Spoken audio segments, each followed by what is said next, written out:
創世記嘅41章一開始咧就講過了2年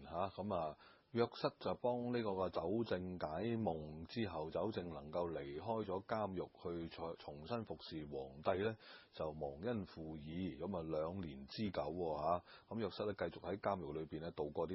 餘下呢2年啊，真係度日如年啦。咁2年之後咧，上帝嘅時間係要出現啦，佢嘅計劃係要成就啊。咁又讓呢個嘅法老王咧又再發夢咯。咁發咗夢之後咧就唔識解夢啦。咁其實當時喺埃及裏邊咧解夢嘅人啊就非常之多嘅，不過咧就冇人解到。咁佢就問下呢個最近身侍衛呢個酒政，咁酒政先突然恍然大悟話：哎呀死啦！我做錯咗嘢啦，我忘恩負義添。其實以前喺監獄裏邊咧有個人就幫我解夢嘅，咁解咗個夢境咧係果然真係發生嘅。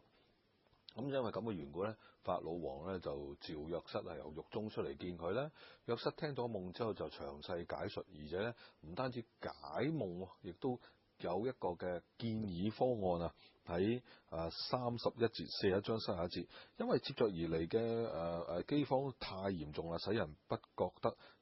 這地有個豐收。至於法老2次作夢，是因為神已經命定這事，並且要快快地實行啦。佢講明呢個嘅夢境一定會發生，唔單止係咁。33節就係佢自己個人嘅建議。因此，法老要找一個有見識嘅智慧人，派得管理埃及地。法老要這樣行，在國中指派官員當7年豐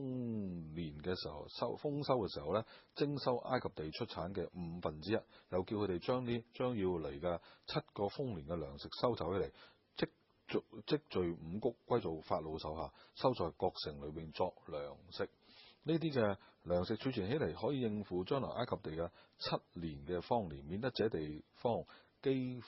被饑荒所滅啦。嗱，解咗夢已經唔容易啦，又有智慧地去提出解決方案呢，就更加唔簡單啦。所以因為咁嘅緣故，法老呢就話，法老嘅答案就話喺38節，於是法老對神僕說：像這樣嘅人有神嘅靈在裏邊，我怎能夠找着呢？於是就將呢個咁重任務交咗俾約瑟啦。試想下一個人人際關好 EQ 好，管理能力高，有解夢嘅恩賜，咁呢，佢真係無往而不利，因為眾人都見到神嘅靈與約瑟同在。因為咁嘅緣故，我哋見到約瑟嘅職位步步高升，佢嘅人生唔係平步青雲啦，都遇到好多嘅困難，有曾經2年多嘅困局喺監獄裏邊。但係呢個我哋回頭一望，豈不是上帝嘅訓練，讓佢能夠面對不同嘅人種，